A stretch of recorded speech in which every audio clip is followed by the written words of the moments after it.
12 12 కాదు, 12 ద్వాదశాదిత్యులు, 11 ఏకాదశ రుద్రులు, 10 దశావతారములు, 9 నవగ్రహాలు, 8 అష్ట దిక్పాలకులు, 7 సప్త ఋషులు, 6 షట్ చక్రవర్తులు, 5 పంచభూతములు, 4 చతుర్వేదములు, 3 త్రిమూర్తులు,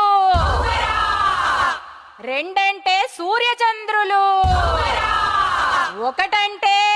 శ్రీ వాసవి కన్యకా పరమేశ్వరి.